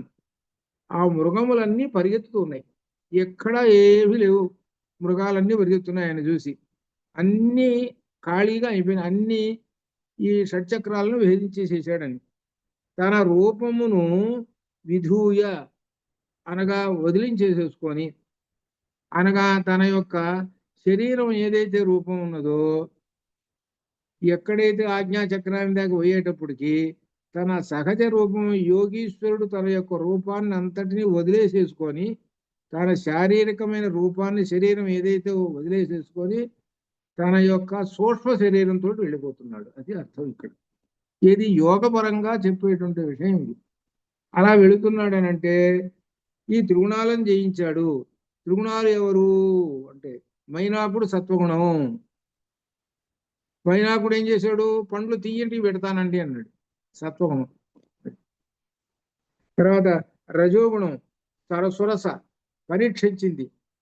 రజోగుణం పరీక్ష నాయకత్వం, నువ్వు గొప్ప నేను గొప్ప, నువ్వు 10 పెంచితే నేను 20, నువ్వు 20 పెంచితే నేను 30, 40, 50, 60, 90. ఇది రజోగుణం. అక్కడ పరీక్షించి దానిలోనే రజోగుణంలోనూ నెగ్గాడు. ఇకపోతే మూడోది తమోగుణం. తమోగుణం అంటే రాక్షసుడు. రాక్షసుడిని ఎలా జయించాలంటే తమోగుణం కదా, వాడి మీద బలాన్ని ప్రయోగించాలి. బలాన్ని ప్రయోగించేసేసి ఆ తమోగుణాన్ని ఛేదించాడు అని అర్థం. అది తమస్సు కూడా పోయింది. అని ఇప్పుడు నిర్గుణుడు అయినాడు అని అర్థం. నిర్గుణుడు ఎవరు? అది ఇక్కడ చెప్తున్నాడు. నిర్గుణుడు ఎవరనంటే పరమాత్మ. అందుకనే పైన 208లో మహాత్మా అక్కడ వేశాడు. అది ఆ పదం అక్కడ వేశాడు. కాబట్టి ఈయన మహాత్ముడు, పరమాత్మ. ఇది మహాద్రికూట ప్రతిమో మహాద్రికూటం, అద్రికూటం. అద్రికూటం అంటే కొండ మీద ఉన్నటువంటి కూటాలు, ఒక 10, 4, 5 ఉన్నాయి శిఖరాలు, అట్లా అనమాట. అక్కడకి చేరాడు అనగా ఏమిటనమాట, సహస్రారానికి చేరాడని అర్థం కూడా దీనిలో పూర్తిగా. తర్వాత అట్లా వచ్చినా కానీ సహస్రారానికి చేరాడు అని అర్థం. ఎవరు చేరంటే ఎటువంటి వాడయ్యానంటే మహాత్మా చేరతాడు. ఆయనకు ఉన్న లక్షణాలు ఏమిటి? త్రిగుణాలను జయించాడు. త్రిగుణాలను జయిస్తేనే మోక్షానికి పోతాడు, లేకపోతే మోక్షానికి పోడు. త్రిగుణాలను జయించటము. అందుకనే త్రిగుణములు ఏమిటి? బ్రహ్మగ్రంథి, విష్ణు గ్రంథి, రుద్రగ్రంథి, ఇవి త్రిగుణాలు. బ్రహ్మగ్రంథేమో రజోగుణం, విష్ణు గ్రంథేమో సత్వగుణం, తర్వాత రుద్రగ్రంథేమో తమోగుణం. అది ఈ గ్రంథులన్నిటినీ ఛేదించుకొని యోగ మార్గం ద్వారా వెళ్ళిపోతాడు. అప్పుడు వెళ్ళినప్పుడు సూక్ష్మ శరీరంతో వెళ్ళిపోతాడు. ఈ ప్రాకృతమైన శరీరం అనేటువంటిది ఉండదు. అది అలా వెళుతుంటాడే, ఆ విధాన్ని ఇక్కడ పోల్చి చెబుతున్నాడు హనుమ. కాబట్టి మనకు కథారూపంగా ఒక విశేషము, దాని ధ్వని రూపంగా యోగ మార్గం ద్వారా షట్చక్ర భేదన చేసుకొని అమ్మవారి దర్శనం కోసం వెళ్ళాడు అనేటువంటి రెండో విషయము. ఈ రెండో విషయమే లలితలో ఉన్నది. ఈ లలితలో ఉన్న సారమే సౌందర్యలహరి. అట్లా అనమాట. సరే, చివరిన 210. ఇది చివరికి ఫలం ఇస్తున్నాడు. ఏంటి దీని యొక్క ఫలం? ససాగరం దానవపన్నగాయుతం బలేన విక్రమ్య మహోర్మిమాలినం నిపత్య తీరే చ మహోదధే తదా దదర్శ లంకాం అమరావతీం ఇవ.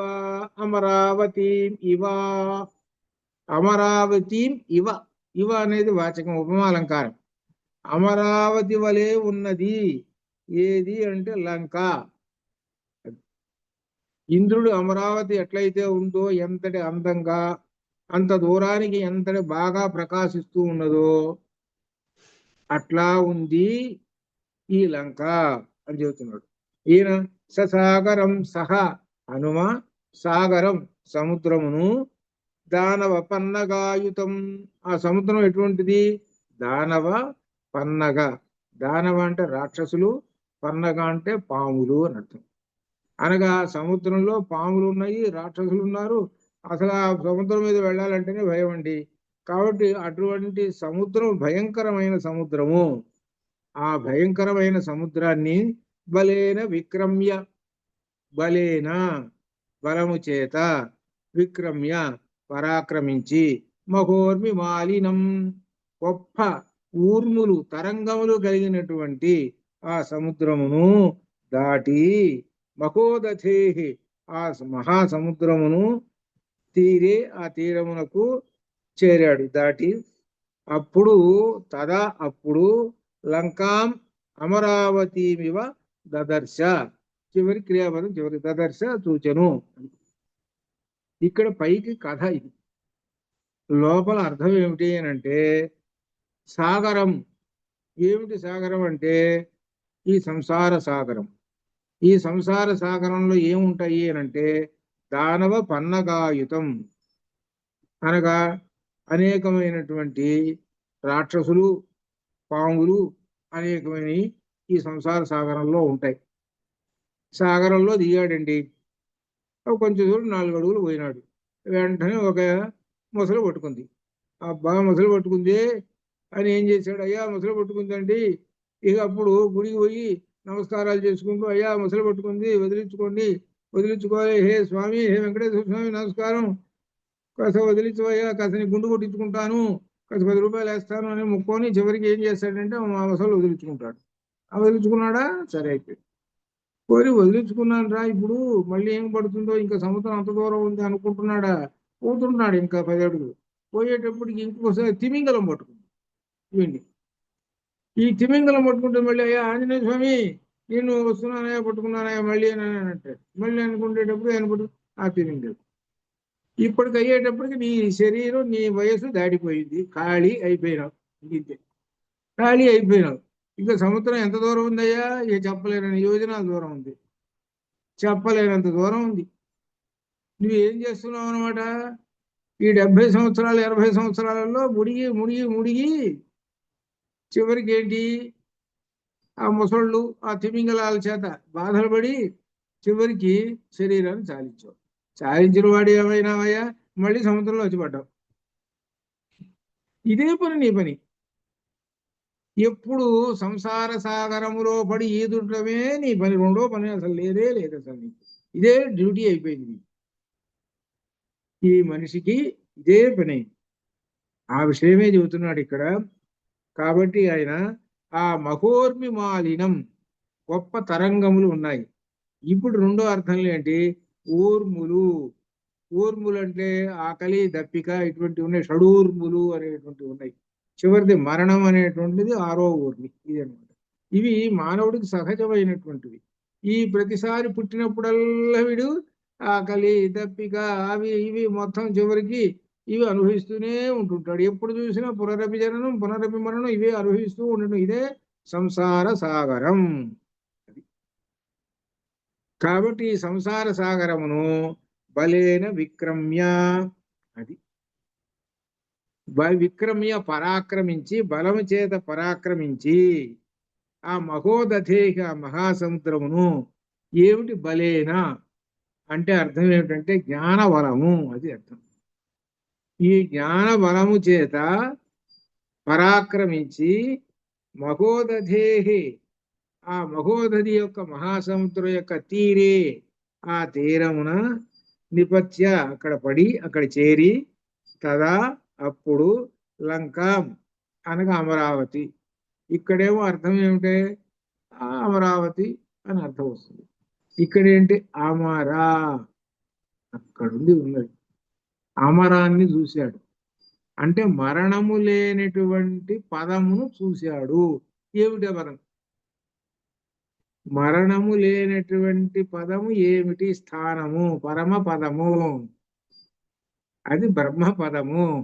అమరావతి అంటే బ్రహ్మ పదము, మోక్ష పదము అని అర్థం చివరికి. కాబట్టి ఈ సంసార సాగరమును దాటాలి అంటే ఏం చెప్పాడు, ఏం కావాలి అని అంటే బలేన విక్రమ్య, బలం కావాలి అని చెప్పాడు. నీకు బలం ఉండాలి.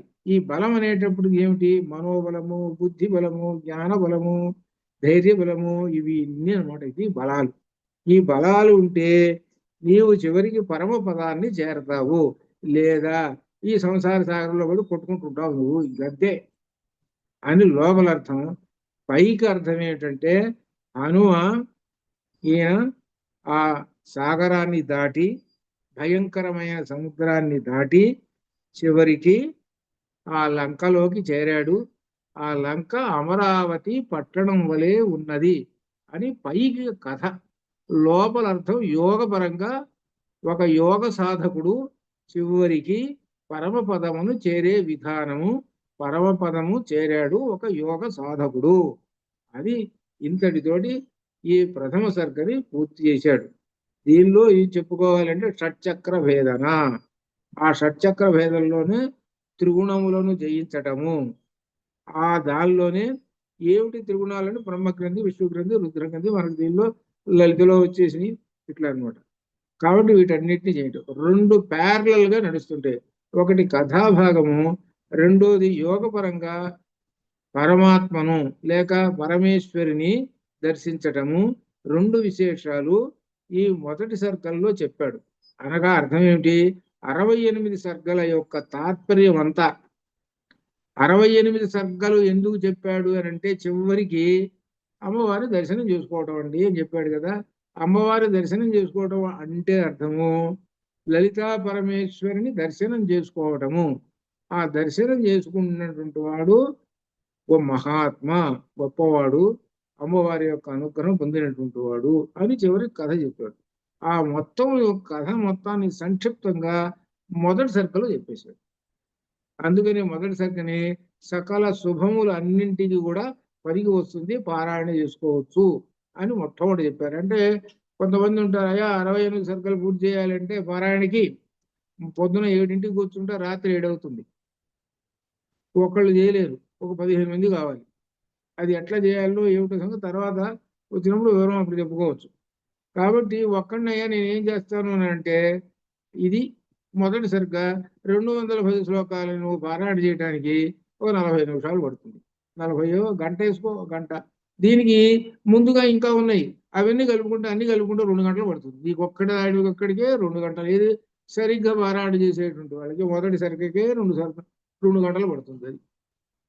కాబట్టి ఈ విధంగా చెబుతున్నాడు దీనిలో. అందుకనే హనుమను పంచముఖ ఆంజనేయ స్వామిగా మనం దర్శించుకున్నాము అనేటువంటి మాట కూడా చెప్పుకున్నాం. వందే వానర నారసింహ ఖగరాట్ అనేటువంటి దానిలో. దీనిలో 2వ శ్లోకంలో ఆయన హయగ్రీవుడు గవాంపతి. అక్కడ గవాంపతి అని అంటే గవామ అనేటువంటి ఇంద్రియములు. గవామ అంటే ఇంద్రియాలు. ఇంద్రియములకు పతి అనగా హృషికేశుడు. హృషికేశుడు అంటే విష్ణువు. విష్ణువు అని అంటే అర్థం ఏమిటనమాట? విష్ణువు అన్న హయగ్రీవుడన్నా ఒకటే.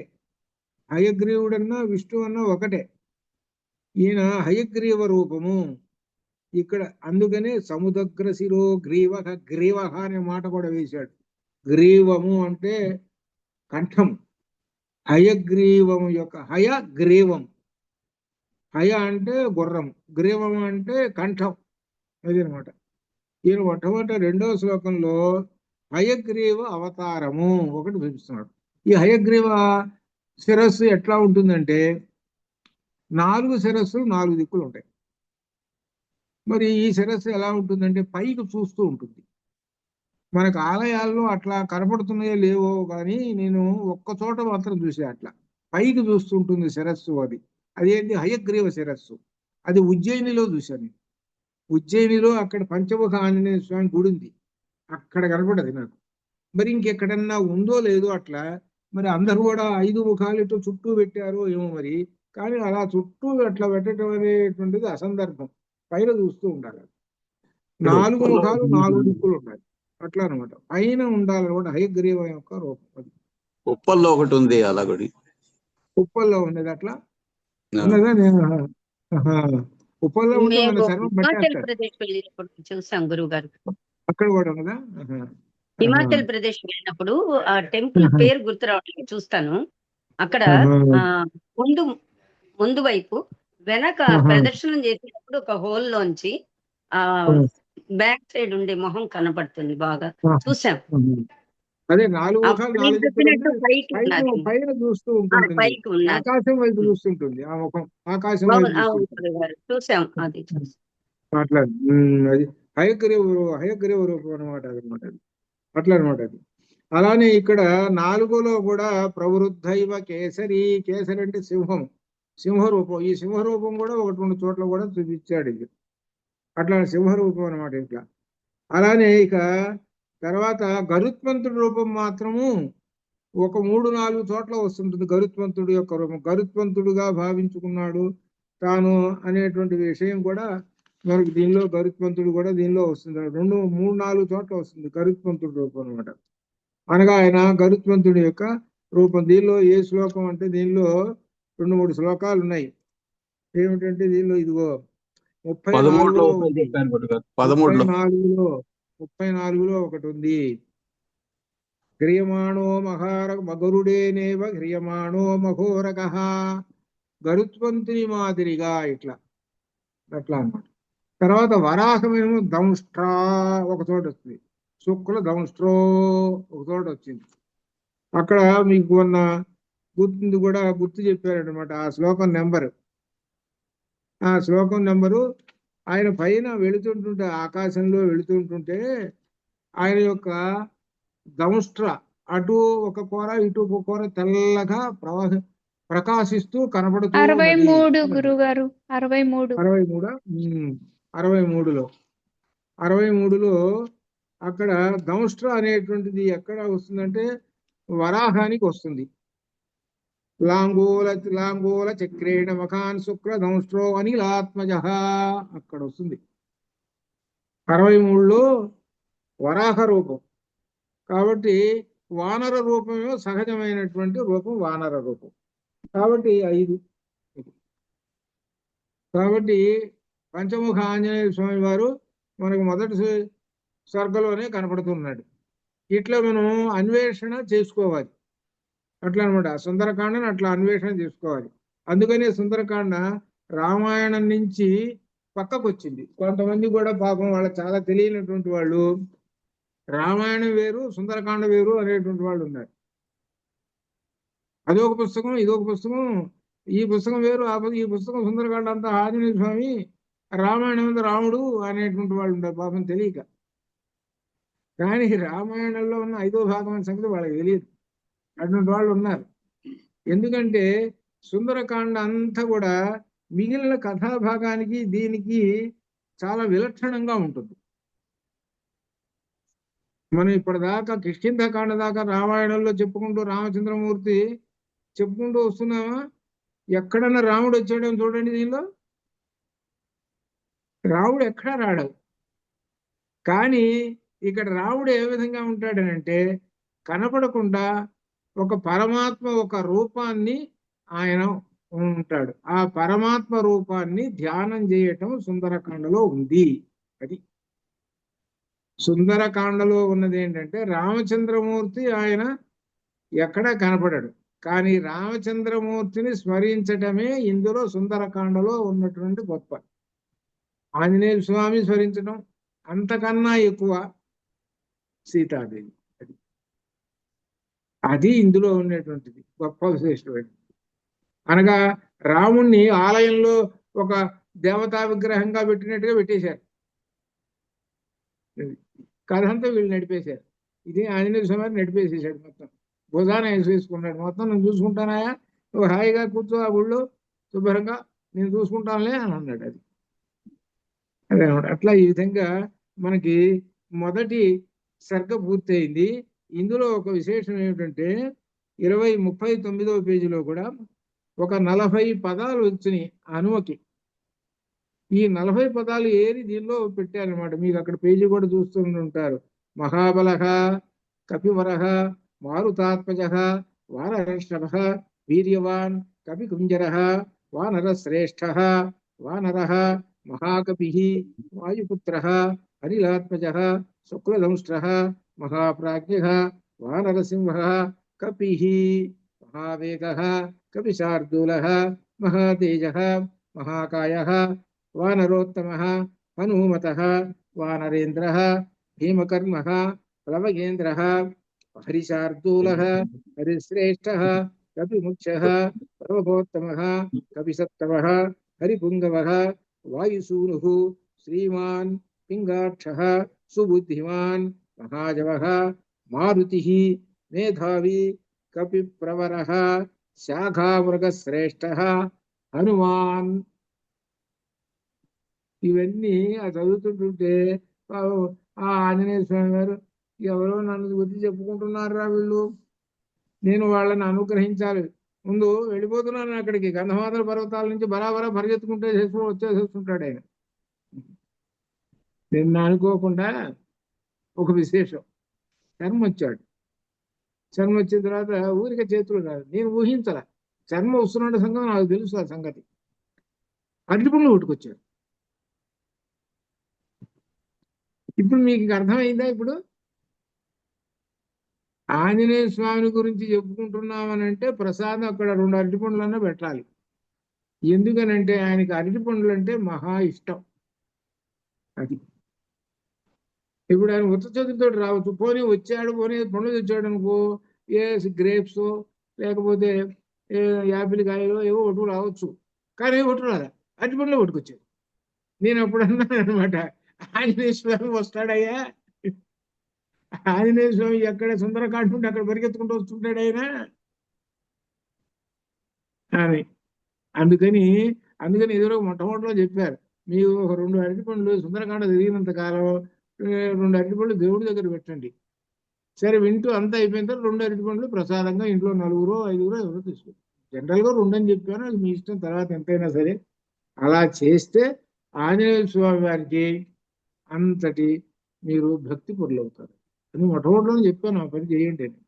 సరే విడిగా ఎక్కడన్నా బస్సులో పోతుండేది కుదరదు అనుకోండి, ఇంట్లో ఉన్నప్పుడు సంగతి అది అట్లా అది చేయడం మంచిది అనమాట. అది అనమాట, అది ఈ విధంగా దీనిలో చెబుతున్నాడు అనమాట. దీనిలో విశేషాలన్నీ కూడా దీనిలో చెప్పుకుంటూ చివరిలో లాస్ట్లో కూడా ఆ హనుమ ఈ సర్గ పారాయణ అత్యంత శుభదాయకం, సకల అభీష్టాలు నెరవేరుతాయి. ఈ సర్గలో హనుమ సాక్షాత్తు విష్ణు స్వరూపము గరుత్మంతుడిగాను వర్ణించాడు. గరుత్మంతుడు ఎవరు? విష్ణు స్వరూపం. ఎక్కడ మనకి 10వ అధ్యాయంలో, గీతలో 10వ అధ్యాయంలో వైనతేయస్య పక్షిణాం, పక్షులలో వైనతేయ అనగా గరుత్మంతుడు. అంటే అర్థం ఏమిటి? పరమాత్మ స్వరూపం ఆయన. ఇక హనుమన్ గురించి ఆలోచించకండి మీరు, ఆయన పరమాత్మ స్వరూపం. కొంతమంది అంటారు, ఏమో తెలిసిన, ఎందుకంటే మీకు ఈ ప్రశ్నలు ముందే చెబుతున్నా, ఎందుకంటే వాళ్ళ సమాధానాలు చెప్పాలి వాళ్ళకి. ఏమంటే ఆంజనేయ స్వామి కోతి కదా, కోతికి తోక ఉంది కదా, ఈ తోక ఉంది కదండి, మరి మిగిలిన వాళ్ళకి తోకలేదే, వెంకటేశ్వర స్వామి తోకలేదు, అది ఆయనకు తోకలేదు, ఆయనకు తోకలేదు, ఎవరికి తోకలేదు, ఈయనకే తోక ఉందే ఏందని అని అంటారు. అయ్యా అది నువ్వు అదే అర్థం చేసుకోవాలి. ఆ తోక అంటే ఏమిటో నువ్వు అర్థం చేసుకోవాలంటే నువ్వు సుందరకాండ చదువుకో, తోక ఏంటో అర్థం అవుతుంది అని చెప్పారు. అసలు హనుమ అంటే ఏంటో నువ్వు అర్థం చేసుకోవాలంటే సుందరకాండ చదువుకోవాయా. నానావిధ రూపధారి, నానావిధ రూప కామధారి, ఒక్కోసారి సాక్షాత్తుగా బ్రహ్మచారి మహాపండితుడు పెద్ద ప్రవచనకర్తలాగా కనబడతాడు. ప్రవచనం చెబుతున్నారనుకోండి, ఎవరన్నా మనం చూసామనుకోండి, ఎవరో మహాపండితులు ఎవరన్నా, అయ్యా ఈయనలో ఆంజనేయ స్వామి వచ్చి కూర్చున్నాడండి, అదనమాట. అట్లా అనమాట. ఆయన కామరూపధారి, ఎప్పుడు ఏ వేషం వేసుకోవాలో అవసరాన్ని బట్టి ఆ వేషం వేసేస్తాడు ఆయన. రాక్షస సంహారం చేసేయాలనుకోండి, భయంకరమైన రూపాన్ని ధరిస్తాడు, కొండంత రూపం ధరిస్తాడు, 1 గంటలో 10 కోట్ల మందిని చంపేస్తాడు, ఇంకా అయిపోయింది. అట్లా ఉంటుంది అనమాట. అందుకని సాక్షాత్తు పరమాత్మ స్వరూపము. ఎవరైతే హనుమని గనక భక్తి శ్రద్ధలతో, అనగా ముఖ్యంగా హనుమ సంతోషించేది ఏంటో తెలిసిన, వాక్కుకు సంతోషిస్తాడు. వాక్కుకి నన్ను చూడంగానే మహావీర మహాకవి అటువంటి గనక మాటలు వస్తే సంతోషిస్తాడు. ఆయన అన్న మాటలు ఏవైతే ఉన్నా అవి గనక యథా రాఘవ నిర్ముక్త శర విశ్వ విక్రమ గత్వత్ లంకకి వెళ్ళి మళ్ళీ అట్లా తిరిగి వస్తానని చెప్పాడే, ఇటువంటి శ్లోకాలు ఆయన చూడంగానే కనుక వస్తే అప్పుడు ఆయన వీడురా నా భక్తుడు అనుకుంటాడు. ఇది చెయ్యాలి. అంతేగాని ఆ హనుమాన్ చూడంగానే బూరెలు గారెలు రెడీ, ఇంకా అయిపోయింది తినడం. మనకి ఇక్కడ ఉంది బూరెలు గారెలు రెడీ, ఇంకా అంతే అయిపోయింది, తిన్నాము వచ్చేసాం. కొన్ని ఒక మాట అన్నా వచ్చిందిరా నీకు, అదే నేర్చుకోమని చెబుతున్నాడు. అందుకని ఆయన చేతిలో ఏముంటుందో తెలిసిన చాలా గుళ్ళల్లో గద ఉంటుంది. వీళ్ళు అనుకుంటారు గద అనేది ఆయుధం కదా, ఈ ఆయుధంతో రాక్షసులు చంపుతుంటుంటాడు ఆయన. అంటే ఎప్పుడు చూసినా ఏంటి, చంపడమే ఆయన పని.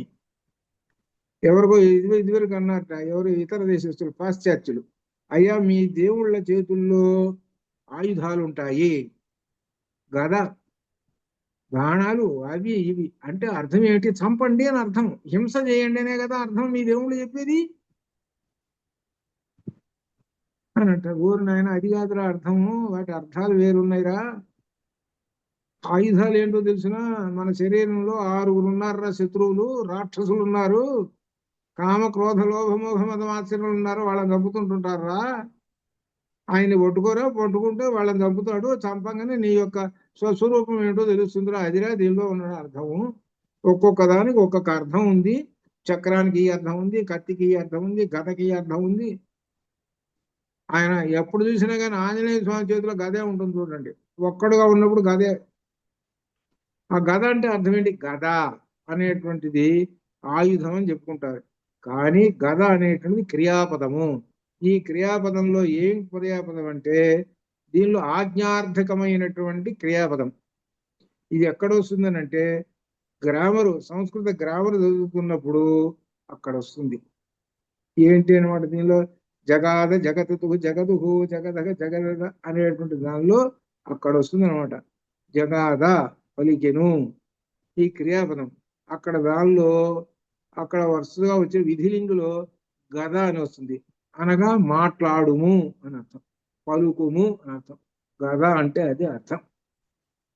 అంటే ఏంటనమాట, ఆయన చూడంగానే ఏం గుర్తు రావాలి, పలకండి, అది అర్థం. ఏమిటి పలకండి, రామ రామ అనండి. నేను రామ రామ అంటున్నాను, మీరు అనండి, అది అర్థం. అంతే, గద తీసుకుని కొడతానని కాదు అర్థం. గద వ్యక్తాయాం వాచి, గద వ్యక్తాయాం వాచి, గద అనే దానికి వాక్కుని వ్యక్తపరచటము అని అర్థం. అది ఇది గద అనే మాటకు అర్థం. కాబట్టి ఆయన ఎప్పుడు చూసినా సరే వాక్కులు ఎలా ఇస్తాడనంటే చక్కగా స్పష్టతగా ససందర్భంగా, అసందర్భం కాదు, ససందర్భంగా ఎంతవరకు వాక్కు ఇవ్వాలన్నది మనం దీనిలో కూడా చదువుకున్నాం. దీనిలోనంటే తర్కంలో వాక్కుని గురించి చదువుకున్నాం.